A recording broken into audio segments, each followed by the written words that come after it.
Bueno, buenas noches. Ya estamos en invierno, así que buenas noches. Hoy vamos a ver un segundo módulo de lo que son las carcasas. Carcasas construidas ya no con adobe o con tapia, lo que vimos la clase pasada, sino con elementos más estables, como pueden ser las piedras que pueden ser simplemente piedras como se encuentran y se eligen en la naturaleza, piedras labradas, ladrillos, maderas, chapas. Todos ellos han sido materiales en distintas épocas que han servido para cerrar y dar forma a las carcasas. En la próxima clase vamos a ver, junto con las terminaciones superficiales, veremos el tema de las cubiertas. En nuestro territorio, de las carcasas tuvieron toda la influencia de lo que fue la culturalización española y europea por extensión, que traen todos nuevas formas y que de alguna forma tienen que adaptar a los materiales que encuentran. Vamos a ver que las maderas no son las maderas que se usan en Europa, son las maderas que encuentran en nuestros montes, algunas más duras, otras más blandas, pero diferentes. No tenemos pinos, no tenemos robles, ni toda una serie de cosas, las cuales habían marcado por años las formas de construir. En cuanto a las piedras, hay otro tipo de piedras y depende de la zona. Tampoco vinieron a la región nuestra, ¿no? Porque a otras regiones como México y Lima sí, picapedreros importantes. En lo nuestro hubo picapedreros, pero era un oficio localizado en alguna de las partes andinas y en general no demasiado evolucionadas, por lo menos en la primera parte. Después tenemos la mano de obra. La gente que venía eran fundamentalmente soldados y venían algunos artesanos. Artesanos entre los cuales podía haber alguna persona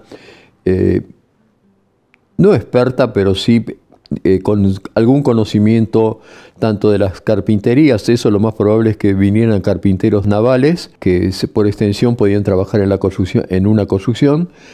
Algunos alarifes, como los primeros que marcaron los lotes en Buenos Aires, Bernal se llamaban, y que cambiaban una medición de un lote por una gallina. Sigue los temas y vamos a ver que uno de los temas más importantes que hay en la forma de armar elementos de alguna forma singulares y de un tamaño determinado, es un componente eso, en un subsistema, como puede ser un muro, necesita, y toda la construcción en general necesita, pero necesitan vínculos. Los vínculos que se van haciendo entre los distintos componentes pueden ser un mortero de barro, puede ser el propio peso, cuando las piedras están de alguna forma regularizadas, pueden ser después, más adelante, la argamasa. Y por otro lado, en las estructuras, los sistemas que se usaban eran fundamentalmente las ataduras con soguillas o tientos de cuero, generalmente cuero crudo, que cuando se seca se vuelve muy duro y muy resistente. Me ha tocado desarmar para restauración algunas estructuras que tenían ataduras de cuero de 200 años y lo que estaban es apolilladas porque parecían duras como si fuese no un alambre, pero parecido. También en esa venida de una cultura tecnológica nueva, lo que se traen son herramientas nuevas. Y ya se traen las herramientas que corresponden a ese desarrollo, al desarrollo tecnológico europeo, que son herramientas, muchas de madera, pero las herramientas de filo o de corte son de hierro, con lo cual son mucho más eficaces. Entre ellas, quizás la herramienta más importante, aunque era para nuestra época parece una cosa tremendamente arcaica, es el hacha. ¿Mm? El hacha es la que permitió desmontar troncos y no solamente poder usar ramas chicas cortadas con hachas de piedra, que era lo posible, ¿no? Con el tema de herramientas tenemos casi desarrolladas el tipo de herramientas, especialmente para la albañilería, desde época muy antigua. Ya la cuchara es una cosa que se había desarrollado, una herramienta que se había desarrollado 600 años antes de Cristo. El nivel, que era el nivel que usaban los romanos, que es un triángulo con una especie de plomada en el centro y que sirve para de alguna forma ver la nivelación de una superficie o para ver la inclinación de un techo, porque también ese elemento tenía marcadas algunos distintos grados que podía tener un techo. Otras herramientas, las palas eran distintas. No tenían, o sea, las herramientas no, tenían como mangos generalmente palos, o sea, un palo afinado, pero un palo simplemente, no tenían forma. Algo que después se va a producir en el siglo XIX, principio del XIX, que es que las herramientas tienen un montón de formas nuevas en función de la posibilidad ergonométrica de transmitir la fuerza, una fuerza mucho más estudiada, cómo se transmite a la herramienta. Vemos entre los cambios culturales que vinieron, también hubo varios temas como, por ejemplo, una construcción en la zona del nordeste, la construcción típica hecha con paredes de pirca y la cubierta hecha por vigas, en general vigas de cardón, planas, con un techo plano, de desarrollo plano. Cuando llegan los españoles traen otras formas de estructura que permiten mayores luces, entre ellas el par y nudillo. El par y nudillo, algo ya lo vimos en la clase con respecto a algunas construcciones en Santa Fe la Nueva. El par y nudillo permite luces más grandes. En San Francisco llegan a tener 10 metros y de alguna forma esos pares tienen las pendientes de los techos tan necesarios en los lugares de lluvias, en los lugares de nieve, como para escurrir los materiales. Esto es una innovación en cuanto a las formas de construir los techos. Machu Picchu hay en algún lugar construcciones, ahora lo que quedan son los mojinetes, de techos inclinados, que posiblemente también se cubrían con palos y con paja.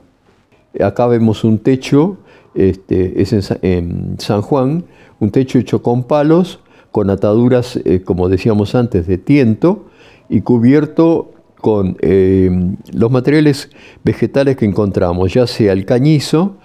Después el cañizo es fundamentalmente la caña de Castilla, o temas de arbustos, algunos arbustos que permitían, siendo atados, ser los que después soportan la torta o la teja, una piedra que es fácil de trabajar, como las piedras que encontramos en Misiones, y que hacían los muros con una forma muy antigua, que ya habían desarrollado los romanos, que es 2 paramentos con piedra y adentro lo rellenaban con el ñaú, que es un barro relativamente común en estas zonas. Los romanos lo que hacían era rellenar esos muros, esos dos, ellos los hacían en ladrillo, esos 2 paramentos de ladrillo con directamente con hormigones o con escallas o con ladrillos partidos, lo que sea. Y en la estructura que encontramos luego en las grandes construcciones de ladrillo en la zona nuestra, vamos a encontrar que también se hacían 2 paramentos de ladrillo y adentro se rellenaba con ladrillos y argamasa de menor calidad, o rotos o lo que sea. Lo que estaba regulado y bien construido eran los 2 bordes. El centro era un relleno en estas zonas. Los romanos lo que hacían era rellenar esos muros, esos 2, ellos los hacían en ladrillo, esos 2 paramentos de ladrillo con directamente con hormigones o con escallas o con ladrillos partidos, lo que sea. Y en la estructura que encontramos luego en las grandes construcciones de ladrillo en la zona nuestra, vamos a encontrar que también se hacían 2 paramentos de ladrillo y adentro se rellenaba con ladrillos y argamasa de menor calidad, o rotos o lo que sea. Lo que estaba regulado y bien construido eran los 2 bordes. El centro era un relleno. Las construcciones jesuíticas en general se basaban en lo siguiente. Hacían una gran estructura con pies derechos de madera, grandes troncos, cuya fundación se hacía carbonizando, quemando, la parte de la raíz del tronco, con lo cual esa parte era muy resistente a la humedad, se enterraba, se nivelaba, se aplomaba y luego se le construía la estructura encima, generalmente un parinudillo. Una vez que estaba eso, se construían los muros, los muros como cerramiento, en contraposición a lo que encontramos en Santa Fe, el parinudillo en San Francisco y también en la Casa de Aldao y en distintas construcciones, o la parilera, que es una estructura que tiene el tensor tomado de las soleras, que es la viga de apoyo que actúa como encadenado sobre el muro. Vamos a encontrar en Córdoba especialmente una obra que es una joya, que es la capilla y la iglesia de la Compañía de Jesús. Esta obra es una obra que empiezan allá por 1640, hacen las paredes, pero no tuvieron claro cómo hacer, ni los elementos, cómo hacer los techos. Uno de los hermanos, el hermano Leme, ¿qué hace? Le encargan hacer la construcción de ese techo y él encarga un libro que es El arte del bien construir, de Delorme, un francés, que tenía los modos de hacer estructuras con piezas chicas encajadas. Encajadas con cuñas, aquí no hay herrajes, no hay clavos, sino con cuñas y tarugos.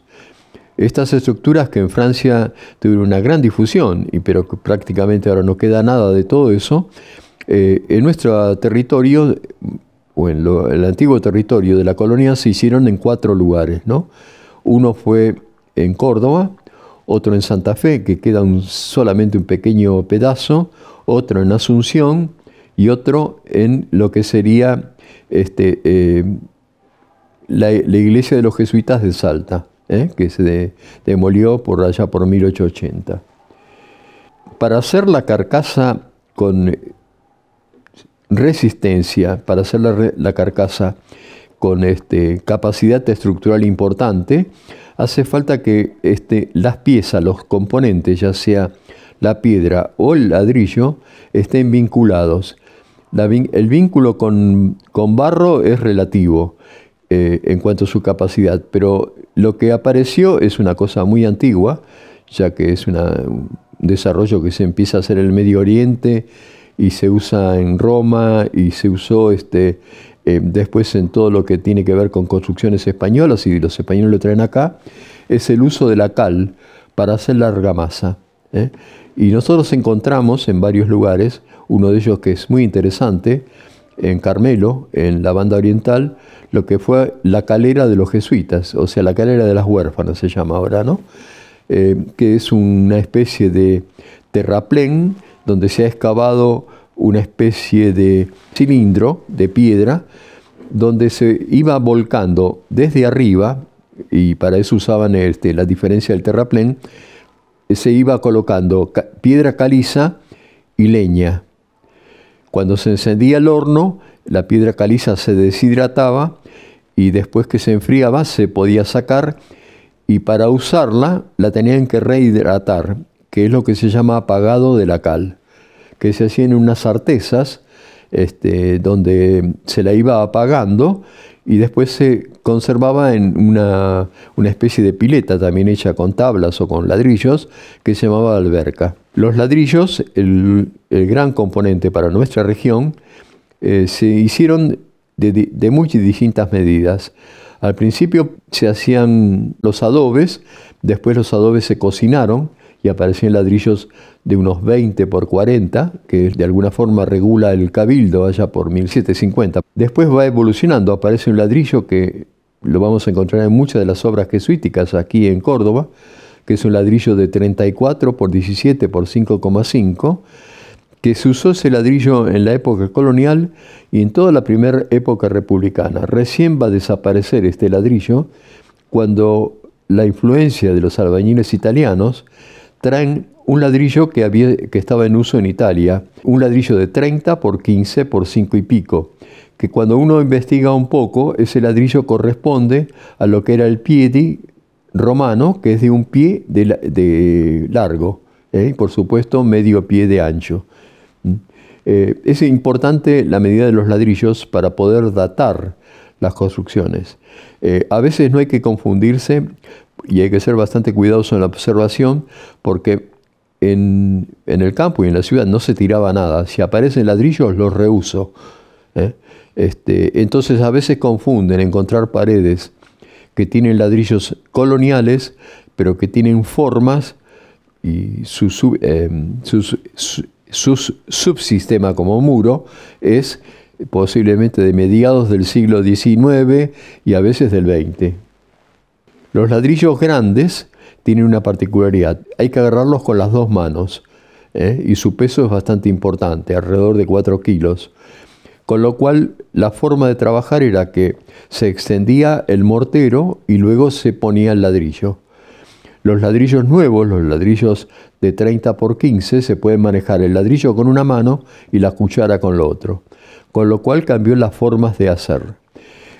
Los ladrillos, o mejor dicho los muros, muros anchos, se manejaban con 2 hilos, uno de adentro y uno de afuera. Las aberturas, cuando es mampostería de ladrillos, generalmente tiene un arco que descarga las cargas que están sobre el vano en los costados. Los arcos, el arco más común es el arco escarzano, que es el arco colonial, y que se usó hasta bastante después, o bastante avanzado el siglo XIX, pero después de la Revolución, la voluntad de forma es la de que los dinteles sean rectos. Y entonces lo que se hace, o empieza a hacerse paulatinamente, es agregarle abajo unas varillitas de hierro y rectificarlo con ladrillos y con argamasa. Después hay otro tipo de arco, menos usado, pero usado a veces en algunas construcciones, que es un arco de medio punto. Estas son las formas en el ladrillo.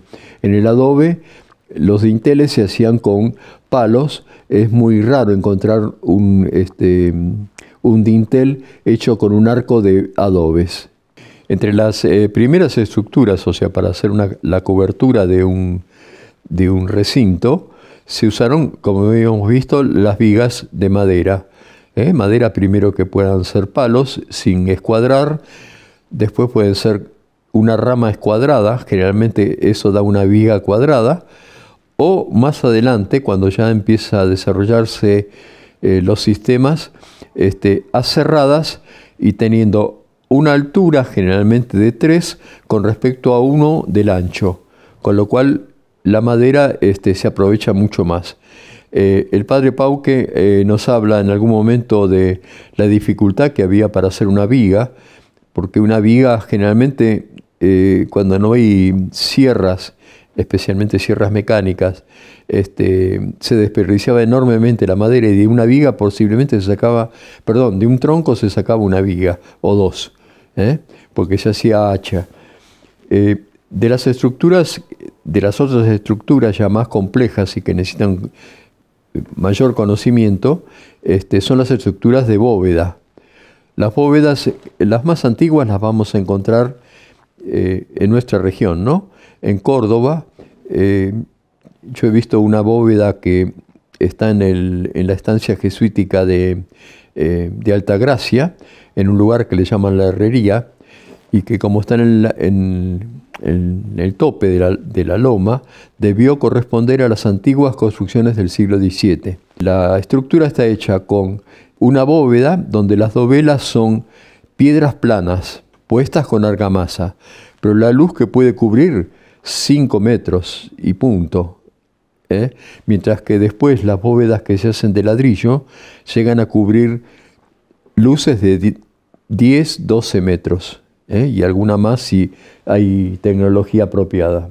La bóveda, ¿cómo se hacía? La bóveda se hacía primero poniendo una cimbra que tenía la forma como si fuese un encofrado, que no se cubría toda la bóveda del recinto en una iglesia, sino que se iba haciendo por módulos. Módulos que generalmente están marcados por las pilastras que vamos a ver en las paredes. Esa cimbra se armaba algunas veces apoyada desde el piso y otras veces apoyada en la cornisa.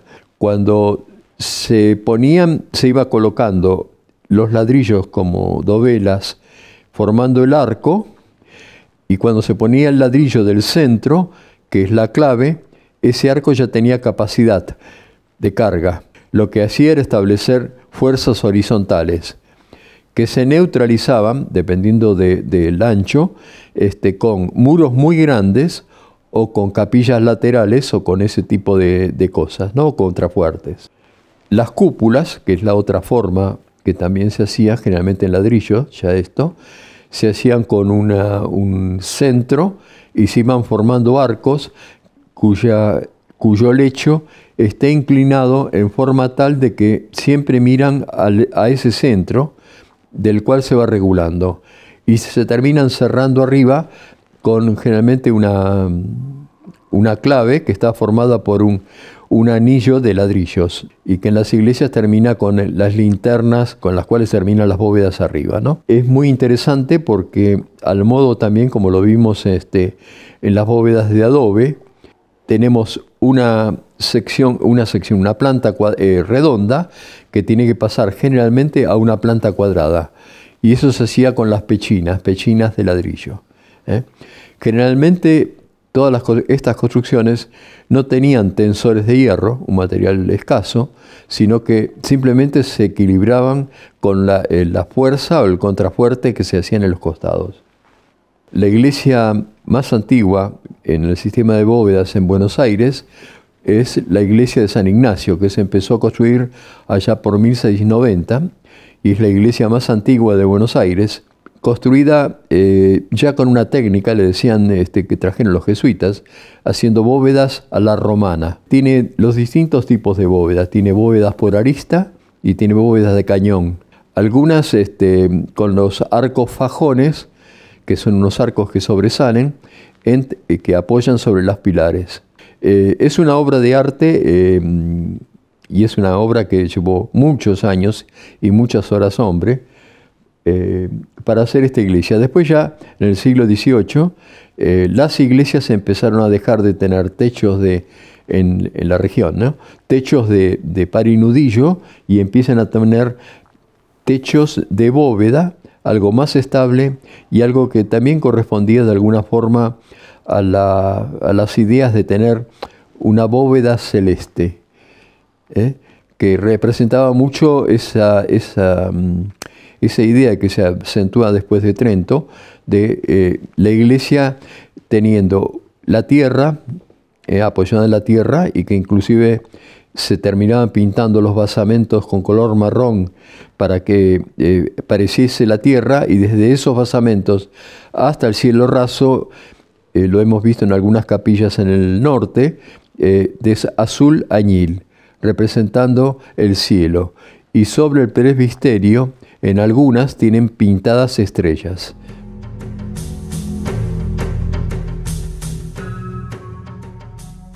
En Luján, en el Museo Udaondo, encontramos una de las joyas que tiene el museo, que es la casa de la llamada Pepa Galarza, una casa de fines del siglo XVIII y que es la más antigua de Luján.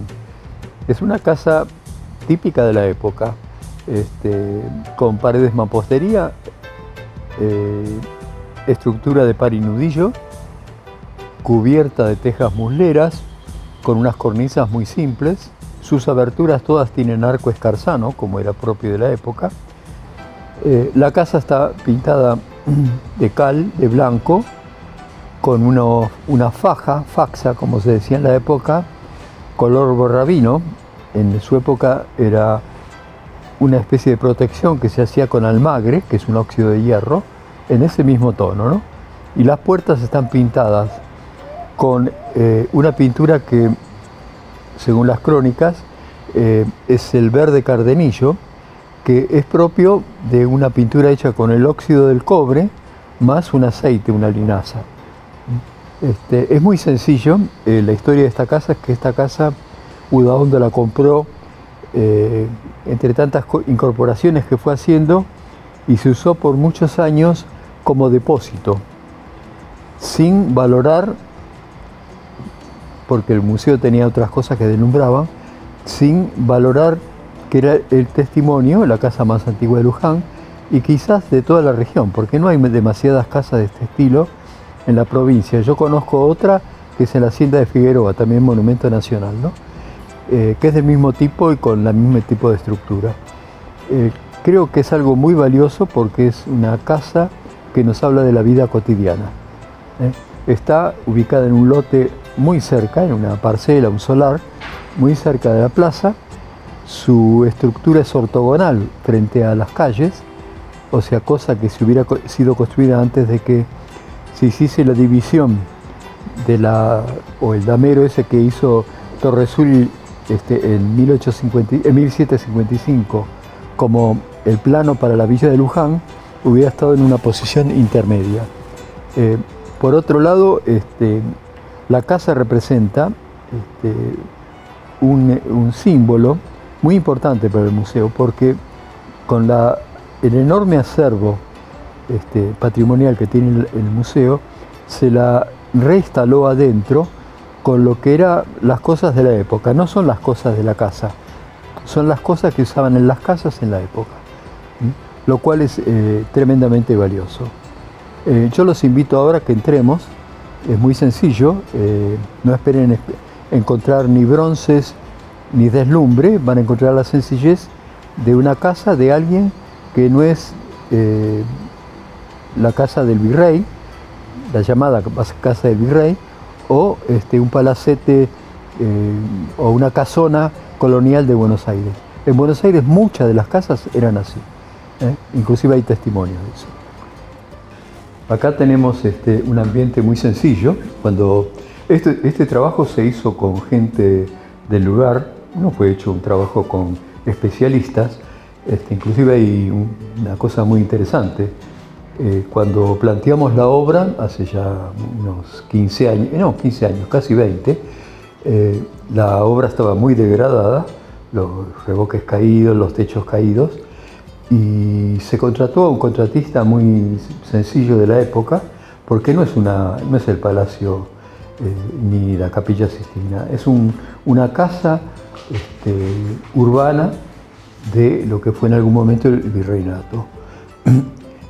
Y una cosa muy interesante es, lo primero que se hizo con la gente, con el personal, fue explicarles que no era una casa vieja, sino que era una casa antigua que había visto la independencia, que había visto toda nuestra historia nacional, ¿no?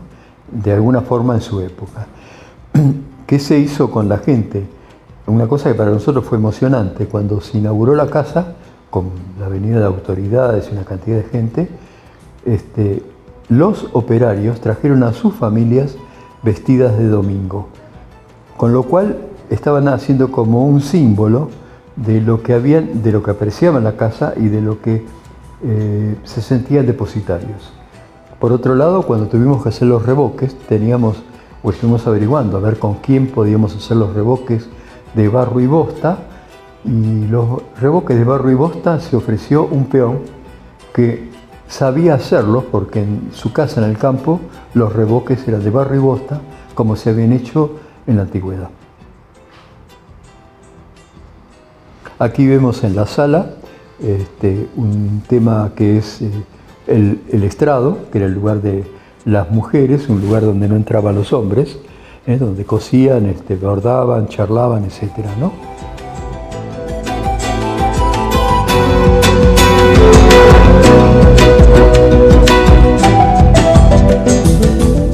Un tema muy interesante es cuando se armó el comedor, el lugar de comer, que es el único lugar, se recompuso con vajilla de peltre, vemos allí la jarra, la chocolatera, los jarros, los platos y los cubiertos, ¿no?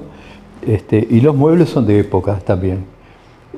Es una cosa muy sencilla porque la comida se preparaba afuera y se traía y se servía.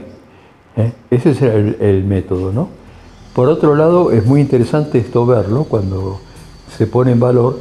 No tiene luz eléctrica, sino que la luz la dan las ventanas abiertas, los postigos, o en la noche, la poca luz que se puede hacer es con unos artefactos, las arañas o los palmatorios, con una vela de cebo. Cuando se hizo la inauguración habíamos preparado, la gente del museo, velas de cebo que las fabricaron en unos moldes como estos que están acá, que tienen todavía el pabilo donde se enciende la mecha.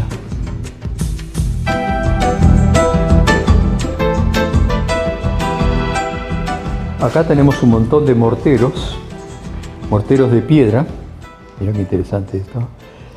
Morteros de piedra donde en la cocina se machacaban los elementos, los granos, para poder hacerlos comestibles.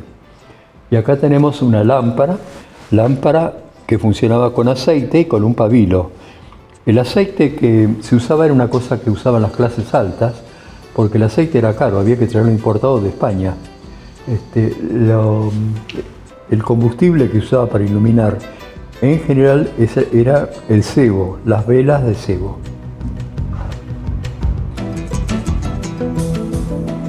Acá entrando vamos a ver otra habitación que es la alcoba, una habitación que es un poco la intimidad de la casa, pero no tenemos que ver o el pensamiento como tenemos hoy de la división y la privacidad. Esta cama que vemos acá, que era una cama del doctor Muñiz, allá en las primeras décadas del siglo XIX, tiene, por ejemplo, el baldaquino, que es telas donde se formaba dentro de la cama un microclima. ¿Por qué? Porque también en este lugar, en este recinto, habría otra gente, los hijas o las hijos. Es muy interesante no tratar de interpretar, o es muy útil, ¿no? El siglo XIX, el siglo XVIII, con los valores de fines del siglo XX o los actuales del siglo XXI. Es muy difícil interpretarlo. Acá tenemos una petaca de cuero crudo, trenzado, que servía para guardar la ropa, y también podría haber unos arcones. No hay roperos, la ropa se guardaba en este tipo de lugares. Esta es una típica ventana de la segunda mitad del siglo XVIII y que se usaron hasta las primeras décadas del siglo XIX, donde la influencia europea hizo muchos cambios, entre ellos los dinteles rectos, no con arco escarzano. Esta todavía corresponde a la época colonial, tiene el rizo con la flor de lis borbónica espejada. Está hecha la reja con un material muy costoso para su época, como era el hierro forjado, que se traía de España, de Vizcaya, y que le daba la hermeticidad que tenía que tener la casa. Por otro lado tenemos una cosa moderna para su época, que son las ventanas vidriadas. Las ventanas del siglo XVI generalmente tienen un postigo, pero no tienen vidrio. Después las vamos a ver en una ventana por allí. Esta tiene unos herrajes que son neoclásicos, que no sé si son originales o son repuestos. Por ahí vamos a ver alguna puerta que tiene el herraje barroco, o sea, un herraje que se usó desde las primeras décadas del siglo XVIII hasta fin del siglo XVIII. Este tipo de herraje se usó entre 1790 y 1850 y pico, cuando es reemplazado por la bisagra. Acá tenemos el tablero, un tablero barroco, el vidrio, vidrios chicos, que no es el vidrio original, por supuesto, un poyo. El poyo era el lugar donde yo me podía sentar para leer coser o lo que se quiera, porque tenía el mejor lugar con luz. Acá vamos una puerta.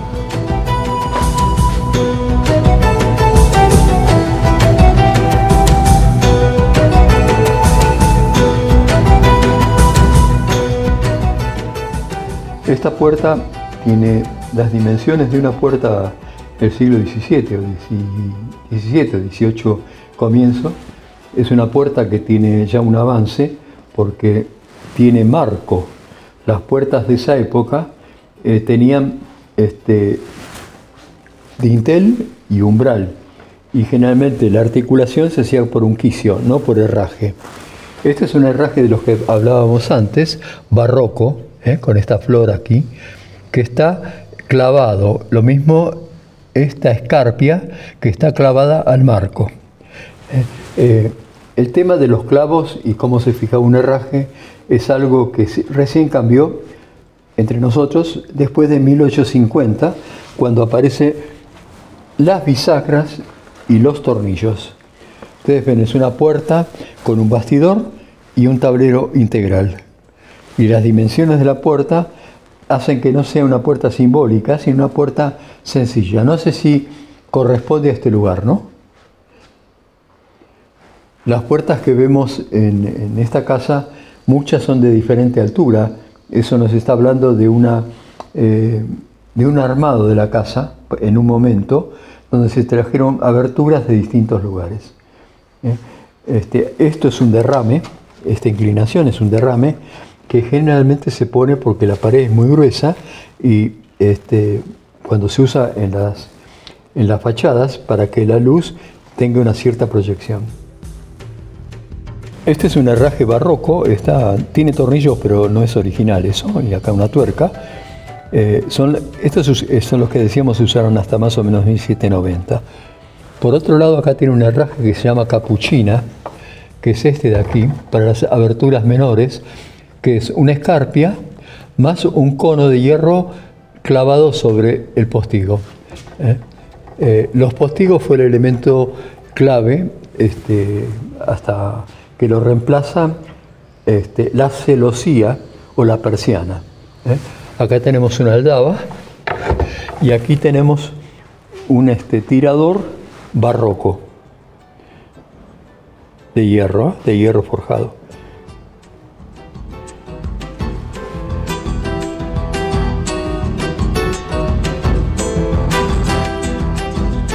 Todas estas construcciones correspondieron a lo que fue la época colonial, una época de construcciones sencillas. En nuestra región las construcciones más sofisticadas no son muchas, quizás la de la iglesia de la Compañía en Córdoba, la Catedral de Córdoba,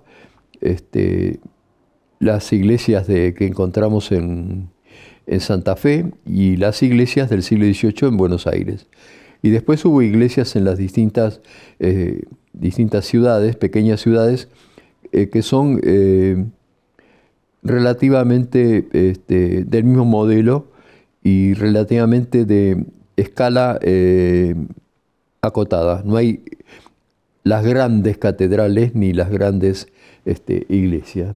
En el siglo XIX, ya a fines del XVIII, en Europa se había producido algo muy importante, que fue la Revolución Industrial.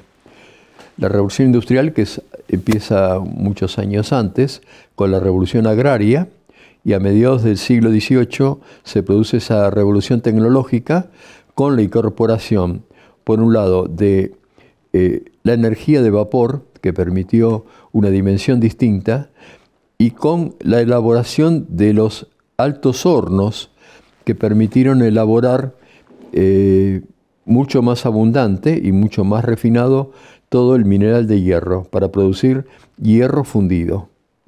Hierro fundido que termina reemplazando a las estructuras antiguas de las máquinas, que dejan de ser las grandes máquinas de madera para pasar a ser estructuras de hierro fundido.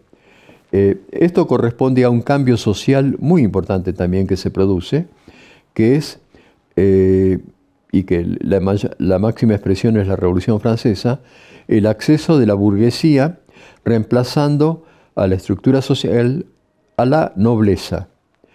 Esto tiene consecuencias muy interesantes porque en el siglo XVIII a la nobleza, cuando encargaba alguna cosa, la hacía el artesano.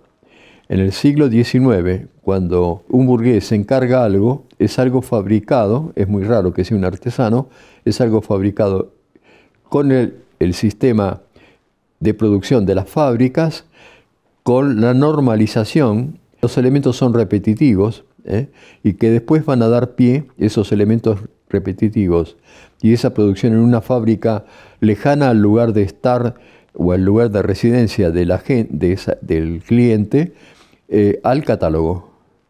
El catálogo va a ser el elemento intermedio de comercialización de esa producción en serie, una producción que tenía elementos intercambiables y que avanzado el siglo se van a normalizar para que sean intercambiables más allá de la producción de una fábrica, sino de la producción de un país, como fueron los perfiles o los tornillos.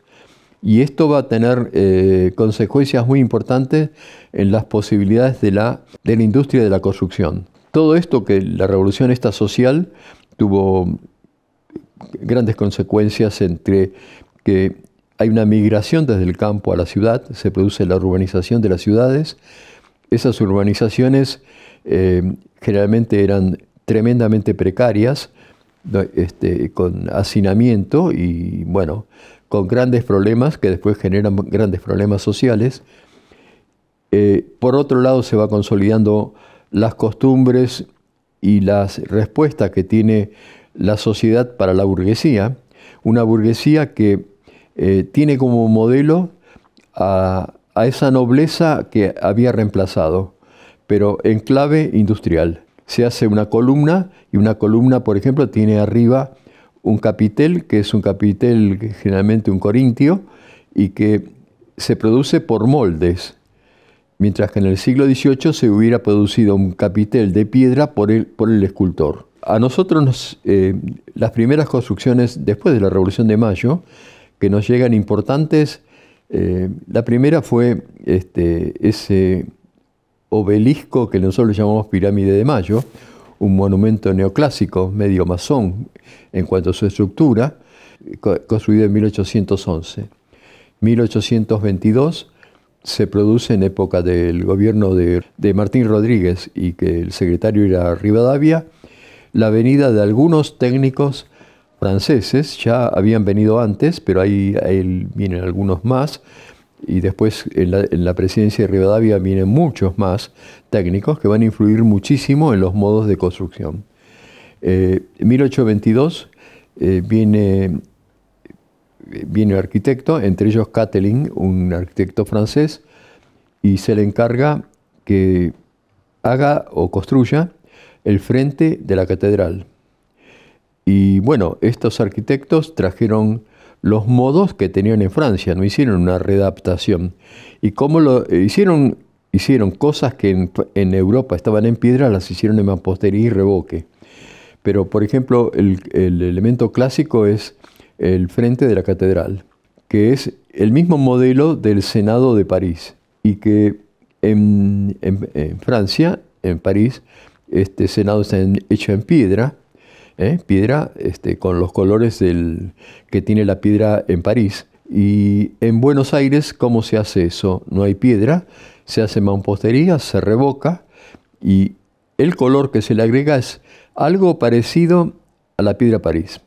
Y empieza a haber un tema muy interesante, que es los edificios expresan una ideología nueva, la ideología liberal expresada en el neoclásico generalmente. Una ideología que, para la cual el blanco era reaccionario, ya que estaba vinculado al pasado español, y aparecen algunos tonos, colores. En estos, algo importante es ese ocre desaturado que imitaba la piedra París, que lo vamos a encontrar en varias otras construcciones. Una es también el arco de triunfo que se le agrega al fuerte de Buenos Aires, o la iglesia escocesa, que estaba ahora por ese lugar pasa la Avenida de Mayo y ha sido demolida, la iglesia escocesa construida por el arquitecto Adams en 1829. Una iglesia que en la imagen aparece muy similar a la catedral, neoclásico con sus columnatas, y al costado está flanqueado por dos construcciones típicamente coloniales, con sus techos de tejas, sus paredes encaladas, su faja abajo de protección contra la humedad, en color almagre, que es un borrabino.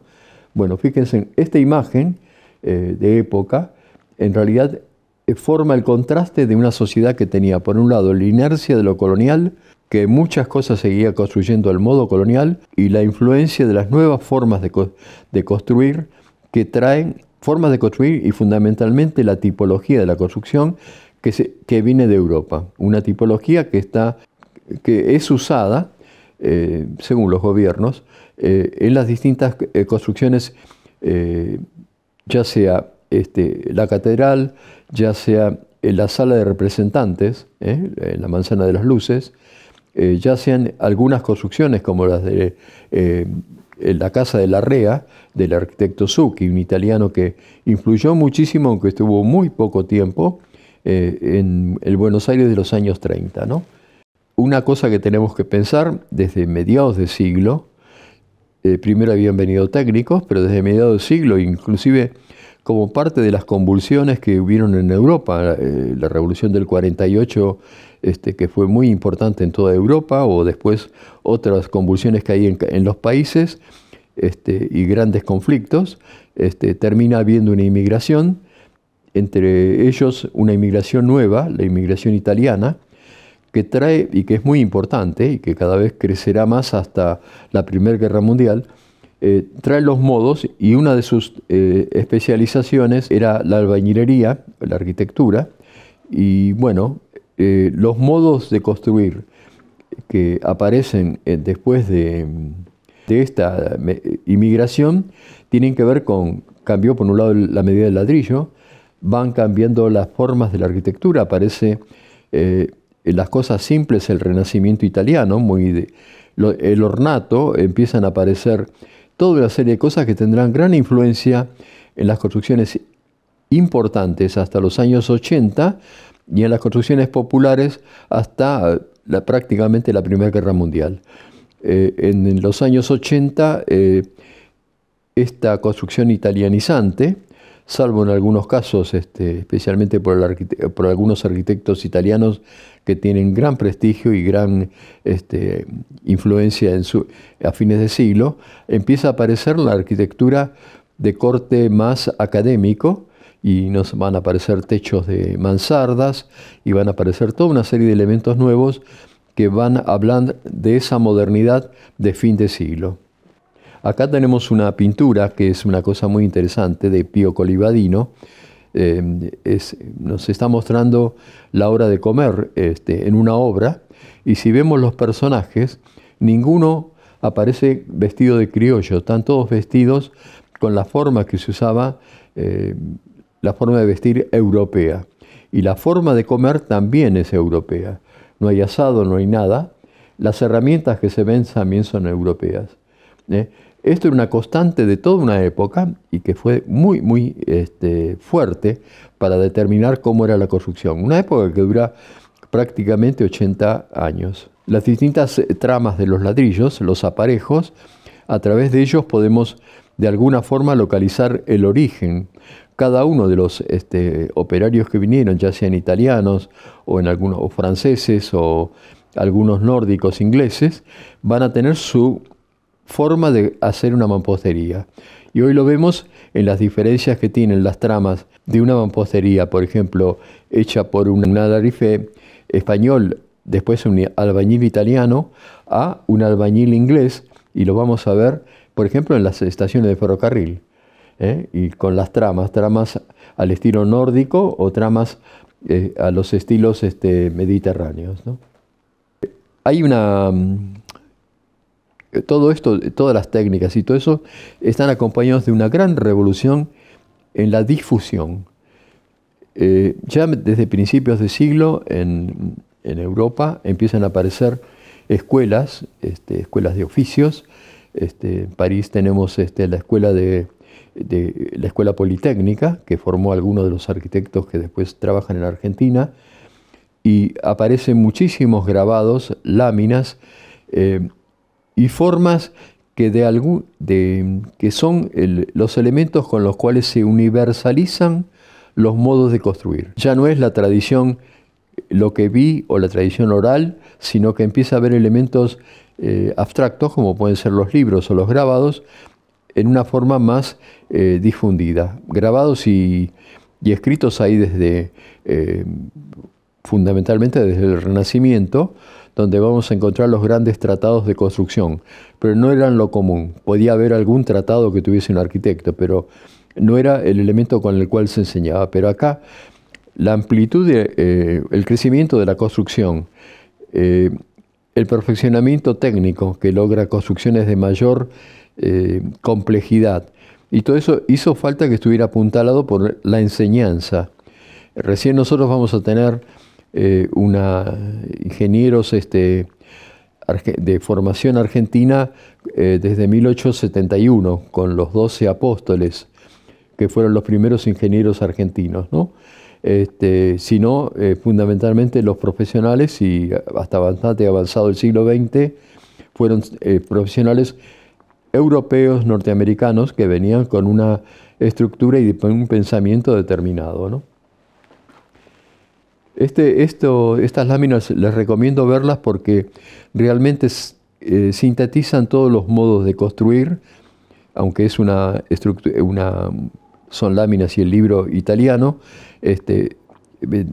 pasan después a ser universales.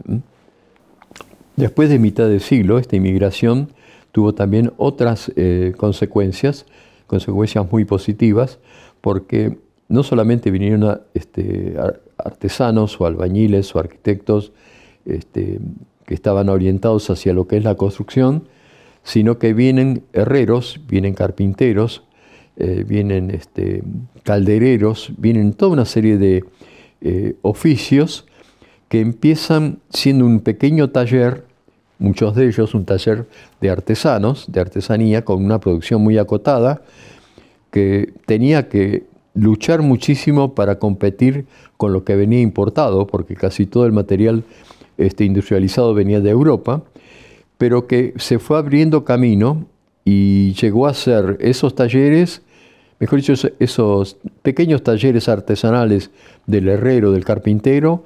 A los pocos años, algunos de ellos se convirtieron, por ejemplo, en los carpinteros en carpintería mecánica, con algún motor a vapor. Lo mismo pasó con las herrerías, donde empiezan a tener máquinas como cizallas o perforadoras accionadas por una máquina a vapor, hasta llegar a algunos de ellos, como Bacena, Pedro Bacena, a principios del siglo XX, tiene una expresión en eso que ya hemos hablado, del catálogo de Pedro Bacena, o los catálogos que había de las industrias metalúrgicas. También tenemos una producción importante con otro taller que fue Zamboni, Zamboni, por ejemplo, que llegó a producir o a fabricar el primer ascensor hidráulico que se usó en el hotel de París, 1878, aquí en Buenos Aires. Todas estas industrias se expresaban ya por allá por 1885 en exposiciones que fueron muy importantes. Una de la industria italiana, hubo otras que iban mostrando la producción nacional, que es muy interesante comparar estas exposiciones y su evolución con lo que se había presentado en la exposición del año 1871 en Córdoba de producción nacional. Hay un gran salto que se va produciendo, un gran salto con una competencia, como decíamos, enorme con la producción extranjera, y especialmente lo metalúrgico, porque los ferrocarriles, por más que tenían sus talleres acá, los elementos básicos los traían importados, era parte de su negocio, ¿no? Entre las construcciones más interesantes vamos a empezar a encontrar, por ejemplo, la destilería de Huergo, que actualmente es lo que queda, parte de ella, es el restaurante Michelangelo, allí en San Telmo. Una construcción hecha con crujías, con grandes paredes de grandes espesores, bóvedas de ladrillo y que tienen bóvedas en altura, o sea, tienen una primera bóveda, una segunda y una tercera. Es muy interesante, estas construcciones lo que hacían es que tuvieran que tener paredes paralelas, que formaban paredes de carga, que son las crujías, y la bóveda. Javelson, cuando hizo un trabajo arqueológico, un estudio arqueológico sobre el lugar, inclusive encontró las cimbras de hierro con las cuales se hicieron estas bóvedas. Otro elemento similar, hecho por el arquitecto Taylor, un arquitecto norteamericano que tuvo una gran influencia en esos años, y en esos años, por unos 20 años en Buenos Aires, fue la aduana nueva, que se hace frente a lo que ahora es Casa de Gobierno, y cuya planta baja quedó enterrada, y ahora es la Plaza Colón. Es el perfil, la forma de la Plaza Colón. Esta estructura fue una estructura también de columnas y de grandes pilares con bóvedas. Fue una estructura bastante interesante. No sabemos bien cómo se hizo la fundación, porque estaba fundada, supongo, sobre las toscas de la orilla del río. También junto con esto se hizo, y hay bóvedas por arista, en lo que ahora que era parte de ese complejo, es parte del Museo del Bicentenario. La parte que no está cubierta por vidrios, o sea, por una claraboya de vidrio, sino la parte que da contra Casa de Gobierno, que es una construcción muy interesante de bóvedas por arista. Otra construcción, también de Taylor, diferente en algún sentido, pero conceptualmente lo mismo, fueron el edificio de las rentas generales, que estaban al costado de lo que ahora es Casa de Gobierno. Esa construcción era una construcción muy pensada, usaba la pendiente de la costa para la carga o descarga de las mercaderías, y estaba hecha por crujías también. La cobertura, la estructura, eran grandes vigas de madera dura. No usó bóvedas, sino que usó grandes vigas de madera. Y aquí aparece una cosa muy interesante, que es el uso de claraboyas.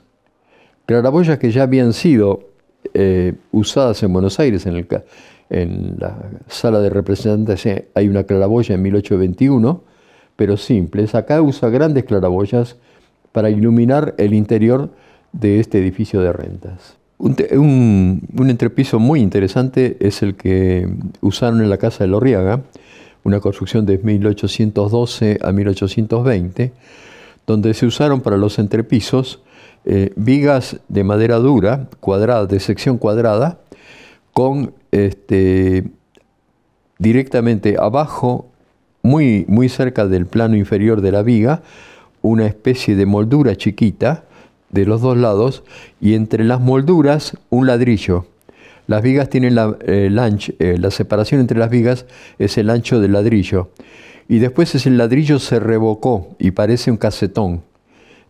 Arriba de esa viga tiene una alfajía, y sobre la alfajía, en el caso de piso de madera, tiene una capa de ladrillos, que es el aislante, y después sobre los ladrillos tiene una clavadera, que es otra especie de alfajía, sobre la cual se clava el machimbre de las tablas, generalmente de pino blanco, con el cual estaban hechos los pisos. Tablas que se reconocen porque son mucho más anchas que las que conocemos de pinotea, son de unos 12 centímetros y generalmente están clavadas desde arriba.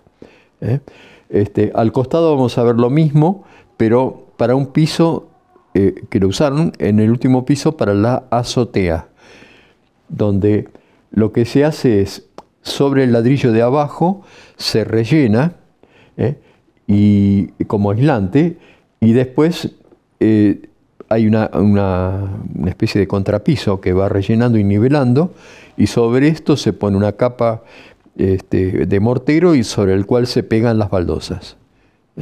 Baldosas que ya empiezan a venir un poco después, baldosas francesas, generalmente de 9 pulgadas por 9 pulgadas.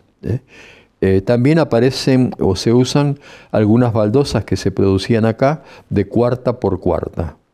La colocación de todas estas baldosas siempre es trabada. Vemos acá entrepisos, hechos también, esos entrepisos de madera, que se usaron desde 1780, casi 100 años. Entre ellos vemos aquí en primera instancia un entrepiso que estaba en la casa de Lorriaga, la casa vecina de Lorriaga, que ahora se desarmó y bueno, desapareció, hecho con vigas Barlow. Las vigas Barlow son las vigas los rieles que usaba el primer tendido del ferrocarril que usó la Porteña, el ferrocarril del oeste. Estas vigas son vigas de hierro forjado, no de acero, y que tienen una forma de una omega, y que son anchas para descargar la carga en épocas donde no había subrasante importante en lo que es el tendido de las vías.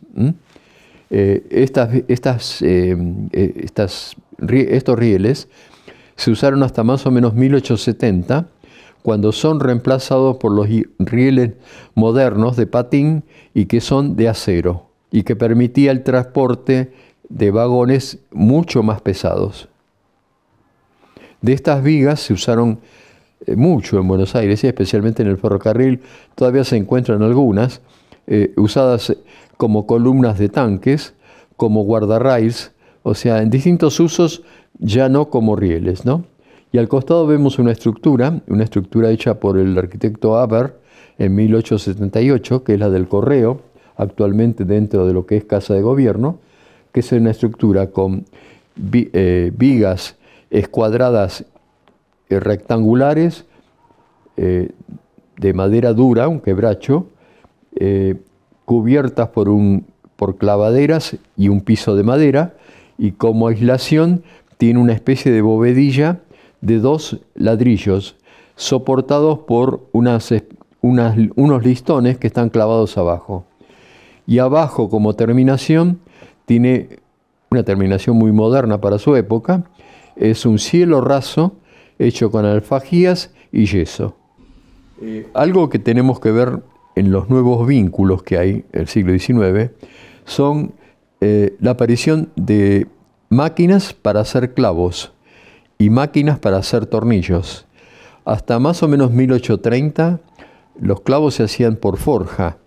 En 1830 en Estados Unidos se inventa una máquina para producir clavos, con un proceso muy, muy simple, porque lo que hacía era producir el alambrón, o sea, lo que es el núcleo del clavo, y después a mano se le hacía la cabeza y se hacía la punta.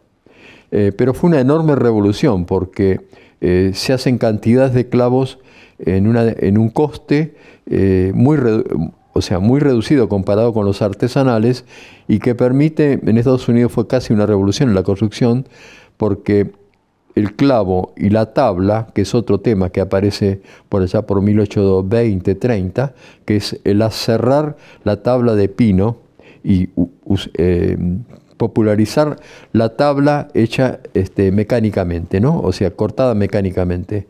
Y en Estados Unidos se produce un estilo, que es una forma de construir, que es el balloon frame, que lo podía construir alguien con un serrucho, un martillo y unas tenazas.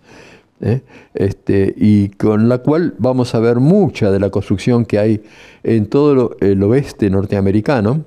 Esa construcción eran muy comunes en la ciudad de Chicago, hasta que por allá por 1860 hubo un gran incendio que, bueno, redujo todo eso, pero la construcción en madera fue muy importante, y a nosotros nos va a llegar también por esos años, por el año 60 o 50 y pico, y van a aparecer también que nos cambia la carpintería. En las carpinterías y en las construcciones se deja de usar el clavo y empieza a aparecer el tornillo. Con lo cual la construcción es mucho más se simplifica la construcción de una carpintería, se puede hacer en secciones más chicas y también se empieza a usar abundantemente, generalmente el pino que venía de Europa o venía de Estados Unidos, la madera de pino. También se usaba como complemento una madera que venía de la región, que es el cedro. Otro elemento importante es cómo se vinculaban las piezas de hierro, tanto sea para una herrería de una reja o para hacer una estructura. Lo que empiezan a aparecer unas máquinas que permiten hacer agujeros, las punzonadoras. Hacer el agujero antes era una cosa muy compleja y en hierro mucho más, había que hacerlo en caliente. Empieza a aparecer la punzonadora, empieza a aparecer el hierro normalizado, la planchuela, el hierro T, el hierro L, con lo cual se modifican las formas de hacer estructuras, se modifican las formas de hacer las herrerías. Allá por 1870, en Europa, se desarrolla un elemento nuevo que es el perfil doble T. El perfil doble T que empieza a reemplazar a la viga de madera y que a nosotros nos llega fundamentalmente por allá por los años 80, y una de las construcciones donde aparece con más fuerza es en la construcción de la ciudad de La Plata. Quizás las primeras estructuras importantes en hierro en Buenos Aires no hay demasiada precisión, pero en fotos antiguas, cuando se demolió el molino de San Francisco, el molino de San Francisco se construyó en 1845, aparecen algunas columnas en la foto, columnas de hierro. Después aparece en un plano, el plano de la casa del general Ángel Pacheco, donde ahora está la Galería Güemes, aparecen columnas de fundición, columnas redondas, en la sala del negocio que está en la planta baja. Son columnas de fundición. La estructura posiblemente fue de madera. La columna de fundición es una cosa muy interesante porque primero permitió tener una enorme capacidad de carga, que si fuera mampostería tendría que hacer pilastras de, no sé, de 1 metro, 2 metros cuadrados de sección, y en madera casi imposible, en las secciones que se usaban. Una de las primeras joyas que teníamos de esa época fue el Teatro Colón de Buenos Aires, obra del ingeniero Carlos Enrique Pellegrini. Esa construcción se hizo en hierro, 1855. Es una construcción que su estructura se encarga a unas metalúrgicas irlandesas y viene y se arma. Y acá tenemos una imagen del foyer. El foyer del Teatro Colón es una cosa muy, muy interesante porque es el primer espacio que lo tenemos integrado. No está dividido ni por pilastras ni por grandes crujías de mampostería.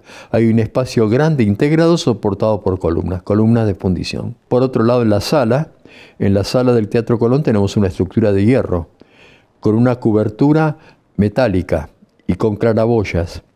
Toda una novedad en la región. Eso fue algo así como traer la última novedad en construcciones y aparte en la dimensión de los espacios. La otra construcción que tenemos importante y que por suerte se ha conservado es lo que fue la antigua legislatura de Leguía, construida en 1863, y que todavía se la puede ver porque es parte de la Academia Nacional de la Historia en la calle Balcarce. Es una construcción hecha también como un mecano que se va armando, una construcción que tiene aires neoclásicos y que tiene inclusive una gran estructura de techo y claraboyas, que ahora ya están bloqueadas, pero fueron todas novedades en las formas de construir. El hierro aparece como el protagonista, que después estará acompañado por el gran difusor del hierro en la construcción, que es el ferrocarril, con sus estaciones al principio que eran muy simples y de madera y chapa, con sus puentes, Los puentes fueron un elemento importantísimo en el desarrollo del hierro, y vamos a ver en las distintas evoluciones, ya desde la primera estación, allá por 1857, en la estación del oeste, ahí en lo que ahora es el Palacio de Tribunales, ya teníamos estructuras de hierro, con luces importantes. Otras construcciones que van apareciendo, y son muchas prearmadas o prefabricadas, son construcciones de madera y con cobertura de chapa. La chapa ya lo vamos a ver su desarrollo con las cubiertas, pero la chapa se desarrolla por allá por 1840, y entre nosotros la primera referencia es 1847 del uso de la chapa en un galpón, chapas de zinc, que permiten un tipo de construcción de armado. Nos han llegado muy pocas de esas construcciones. Estas construcciones de madera y chapa generalmente fueron superadas por la otra etapa, la construcción de mampostería o de piedra, hierro, ya hacia fines de siglo. Tenemos la estación central, que es de 1870, más o menos, 72. Tenemos los pabellones que tuvo el muelle de pasajeros, los dos pabellones de control que eran las entradas, que esto es 1855, y tenemos otra gran construcción que desapareció allá por 1915, que es la construcción primero de un panorama. Un panorama era una especie de gran sala donde había proyectores en el centro y proyectaban contra las paredes distintas vistas. Es un precursor del cine. Entre nosotros, más o menos 1878, se construye el panorama que estaba sobre la calle Florida. Después, unos años después, pocos años después, que no había tenido éxito ese panorama, se desarma y se arma donde ahora está la estación la estación terminal del ferrocarril San Martín. Y fue el primer gran hotel de inmigrantes. Hotel de inmigrantes fue muy importante, era una especie de octógono con un gran patio interior revestido de madera y chapa. Otro tema que nos aparece son las construcciones prefabricadas. Quizás la máxima que vamos a encontrar entre nosotros, interesantísima, es en el sur, la casa Stirling. Es una casa que se trajo mucho antes de que cuando se estaba colonizando y catequizando algunas de las sociedades evangélicas, trae una casa de hierro que se construye, o se arma, mejor dicho, en el sur, en lo que ahora es Ushuaia. Es una casa que ahora, por su misma condición de prefabricada, fue reusada y cambiada de lugar varias veces, y ahora está del lado, en Puerto Williams, del lado chileno, como el museo histórico, ¿no?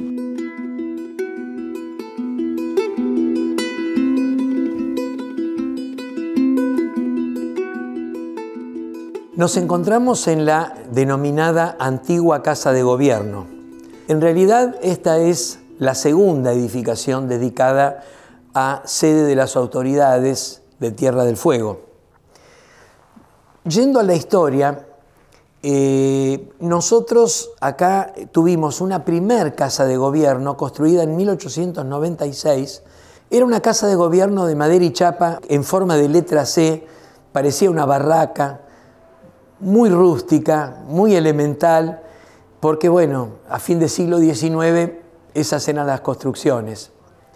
Recordemos que la madera y chapa, nuestro patrimonio maderero, es el fundamental y el fundacional de esta zona, porque no había barcos a vapor, y los barcos que venían acá, los pocos barcos que llegaban aquí a este muelle de madera, desde 1884, eran barcos a vela, por lo tanto no podían traer mucha carga más que algunas maderas y algunas chapas. Luego dejaron de traer maderas porque cuando vieron la arboleda que había acá, la gran cantidad de bosques de lengas y coigües, precisamente se instaló un primer aserradero en lo que hoy es el Parque Nacional, y rápidamente se instaló, en 1902 se trasladó cuando se comenzó a edificar la cárcel, la famosa cárcel de Ushuaia. ¿Por qué? Porque tenían que traer en carretas de bueyes los rollizos de madera desde 15 kilómetros y en invierno era un trabajo muy lento. Por lo tanto, el aserradero tenía que estar acá en ese pequeño y precario núcleo urbano de fines del siglo XIX. Primero quiero mostrar lo que fue la tipología, cómo fue el crecimiento y cómo es la estructura actual, que arranca de este diseño prismático con agregados y luego tuvo otras ampliaciones más de acuerdo a los usos. La fachada nos muestra también una ornamentación en los bordes precisamente y en la cenefa de un recubrimiento, un revestimiento de chapa lisa que tiene pintados ladrillos, como si fueran ladrillos a la vista. Esto indudablemente puede darse algún recurso o algún testimonio de que fue hecho con gente de más al norte y no acá. Es decir, en Buenos Aires han considerado que, bueno, que pintar un poco un ornamento como si fuera ladrillo a la vista el edificio, bueno, era un recurso que se utilizó solo para este monumento, ¿no? También se destaca el balcón saliente, que sirve también, balcón cerrado siempre, que sirve, como en otros edificios importantes de aquí, de 2 niveles, como resguardo o alero al acceso, para proteger algo el alero. Aunque aquí los edificios ubicados en la costanera, que se llama Avenida Maipú, no protegían mucho porque las fachadas de esta zona reciben toda la agresividad climática de los vientos del sudoeste, que son vientos antárticos. Por lo tanto, en determinadas épocas del año, los vientos con neviscas y con gran intensidad deterioran muy fácilmente las fachadas. Y los aleros protegen poco y nada. Pero bueno, aquí estaba el alero, que además es un recurso que al ser saliente le da un poco de movimiento a la fachada bastante plana. Esos balcones salientes nos dan el testimonio de que fueron hechos por constructores españoles. Es decir, acá la gente de España había venido de la zona de Galicia, y en Galicia se dan mucho estos balcones cerrados, porque tienen un clima bastante parecido al nuestro. Fue casa de gobierno, pero del 76 al 83, 1983, fue jefatura de policía mientras había gobierno militar, y luego desde 1983, cuando se restaura la democracia, funcionó primero como legislatura territorial y cuando fuimos provincia se transformó en un uso de legislatura provincial.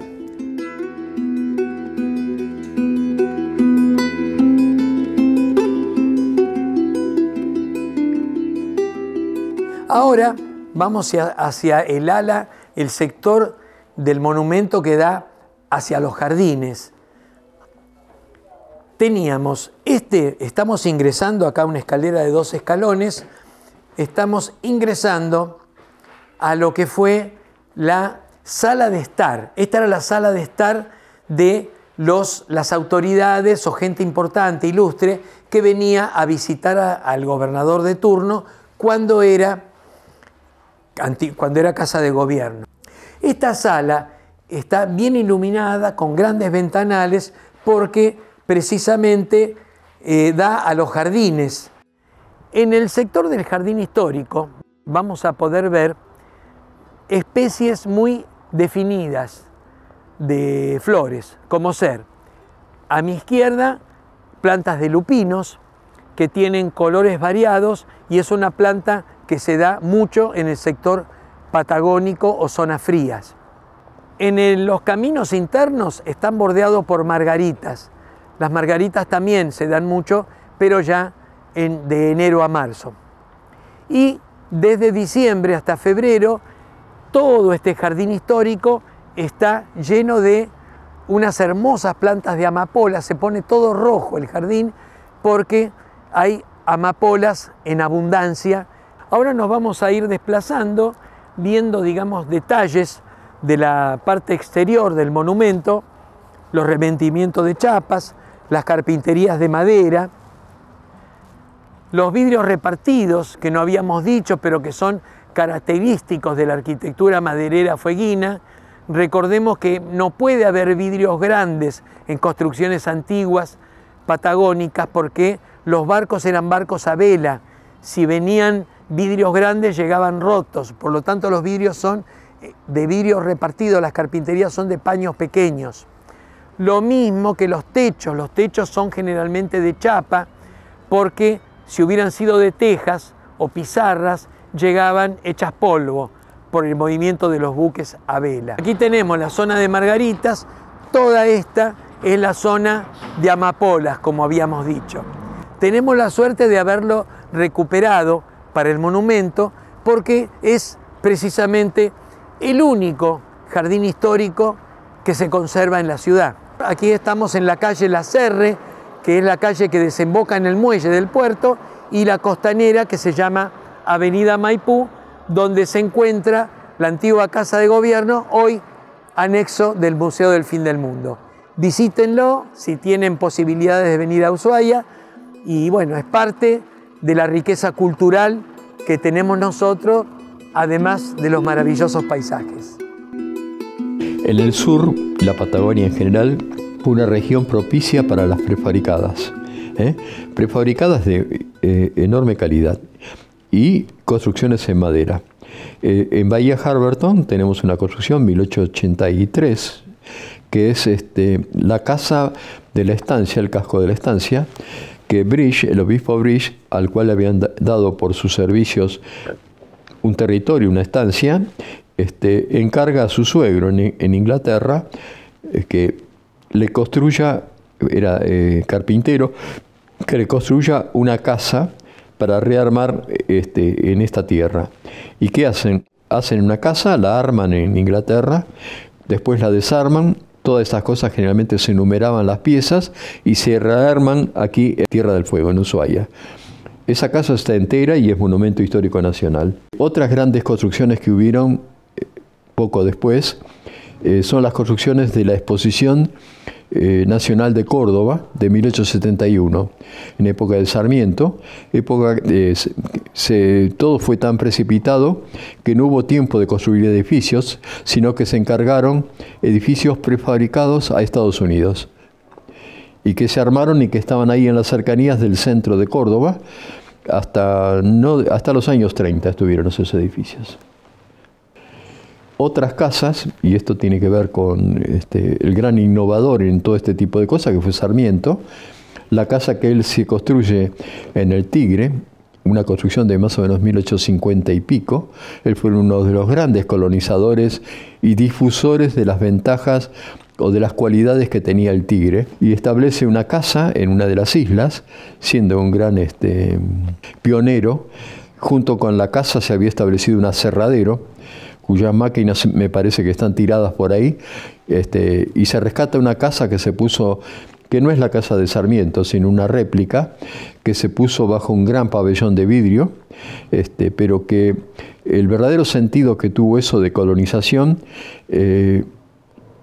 estaba en la casa, en el aserradero, en la plantación de plantas, o sea, de álamos para producir madera, en la introducción de un montón de especies, desde el gorrión hasta los juncos para hacer la cestería. Después hay otra casa, aquella casa que vemos arriba, es una casa posiblemente hecha por un sistema belga, Daley, que es una casa de armado de chapas que se van armando como estructura con chapas conformadas y se van uniendo con bulones. Otras construcciones.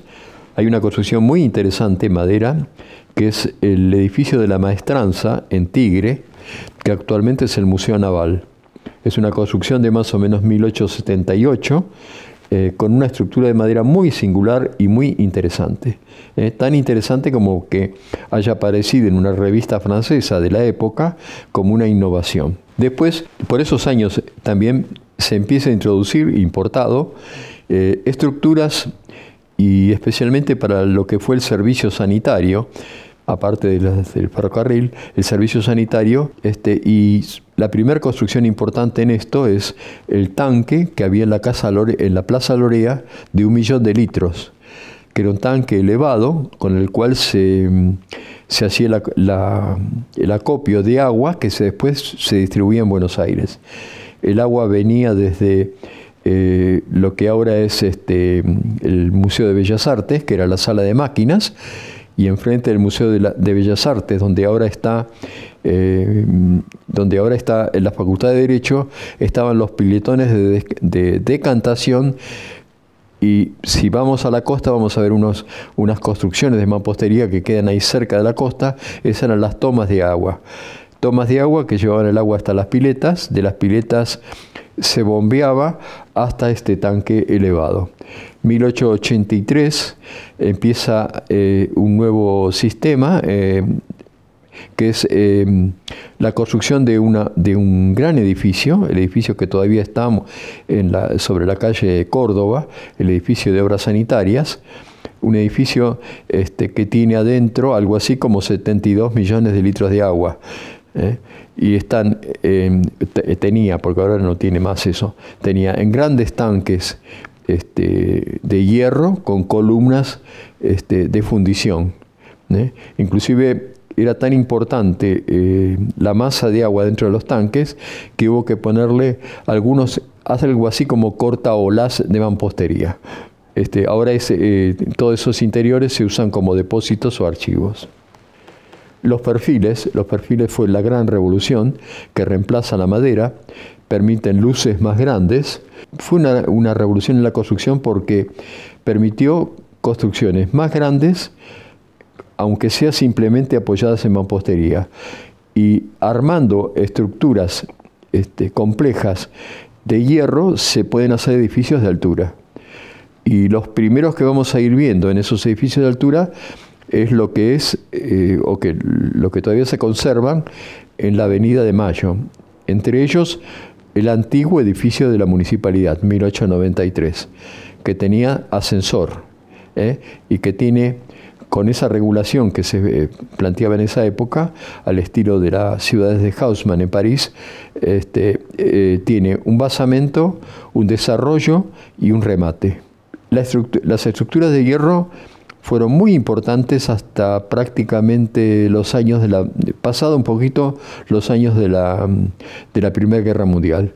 Ya después el protagonista va a ser otro, es el hormigón. Estas construcciones se hacían, al principio también se hicieron mezclando las coberturas o los rellenos con madera, después se terminó usando las bovedillas, bovedillas que a veces se hacían con ladrillos,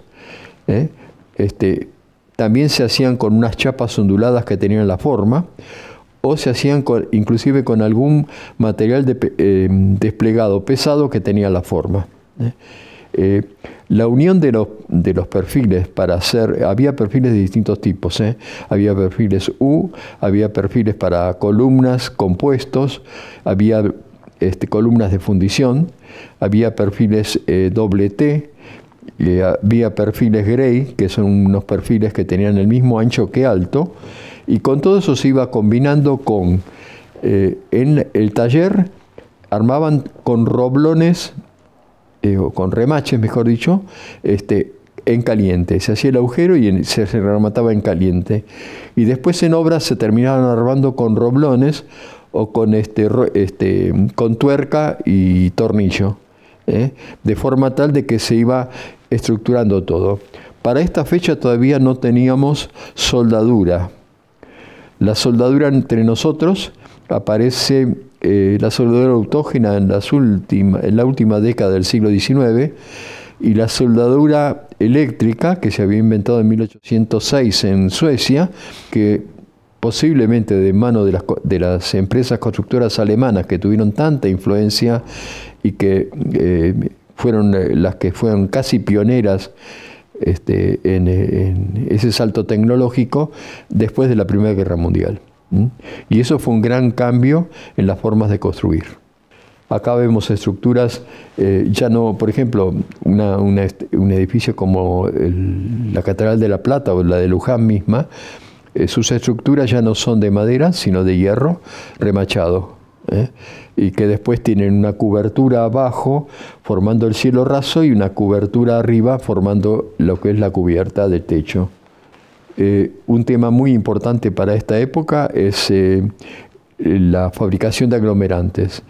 Venía la cal en sus formas tradicionales, pero perfeccionada industrialmente, y quizás una de las máximas expresiones es la que realiza Vialet Macé para la construcción del dique San Roque, donde hace un horno de cal y también fabrican cementos. Hay muchas fábricas de cemento después de 1870 que empiezan quizás haciendo caños, baldosas, y se van incorporando a la construcción. Después vamos a ver los primeros usos. Uno de los grandes pioneros fue el ingeniero Selva, con la construcción por ejemplo, el Colegio Agustín Álvarez en Mendoza, en 1904, con estructura antisísmica, o la construcción que hace Kronfuss, que fue el último ingeniero del Hotel de Inmigrantes, una estructura de hormigón, 1911, que tiene inclusive, en vez de hierros de distribución, en las losas tiene un material desplegado pesado. Bueno, este es todo el recorte que podemos hacer sobre las estructuras. Después las estructuras se van perfeccionando, aparecen los pretensados, aparecen las soldaduras, como dijimos, eléctricas, aparecen toda una serie de cosas que cada vez permiten hacer una construcción de mayor complejidad. Quizás para nosotros uno de los elementos más singulares, y aparte que en un momento fue un gran ejemplo, es el edificio Cabanac, construido en 1936, y una estructura de hormigón. Otro de los grandes edificios, aparte del Cabanac, que había tenido un precedente en algunas construcciones en altura, quizás la más importante es el Palacio Barolo, una obra de arte realmente de excelencia, hecho en hormigón armado. Después de este recorrido, espero que no se hayan aburrido, es técnico, pero es fundamental para comprender los edificios. La tecnología, uno puede tener voluntad de forma para darle un edificio, y se puede hacer quizás con grandes recursos, pero estamos limitados en la luz, en la altura y una serie de cosas. La tecnología fue permitiendo complejidades cada vez mayores, y hoy vemos con edificios que son enormes, o torres en Asia que tienen 800 metros de altura. Eso es tecnología. Hay una voluntad de forma, pero eso en el siglo XIX no se podía hacer. Yo creo que es el gran avance de la tecnología, es que permite cosas, inclusive a veces que son hasta no sé si son prudentes, ¿no? Hacer edificios que son nada más que la expresión de la soberbia del hombre y no la necesidad. Se hace una torre en un lugar que pueden hacerse otras cosas. Y por ahí, abajo de esa torre, desde esa torre se ven los edificios o las construcciones precarias de mucha gente. Nos vemos el próximo jueves. Vamos a ver un tema que tiene que ver con las terminaciones superficiales, un gran tema, porque es un tema que tiene mucho que ver con el vestido de las cosas. Y vamos a ver también las cubiertas. Y en esto nos va a acompañar el arquitecto Reich, que es el gran especialista en la clasificación de estas cosas. Gracias.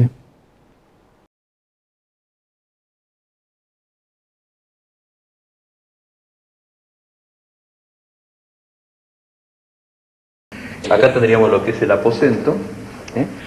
Allá abajo de la cama está el calentador de sábanas, que eso se mete en brasas adentro y se va como una plancha, se pasa por la cama, por las cobijas. Es una cama que es muy interesante porque es una cama que fue del doctor Muñiz, de 1750, uno de los sabios de acá de Luján, ¿no? Después pasamos acá. Usted va a ver que tiene un baldaquino, que es una especie de protección, posiblemente nos faltaría un cátere, después más. Abajo ve la vacinilla.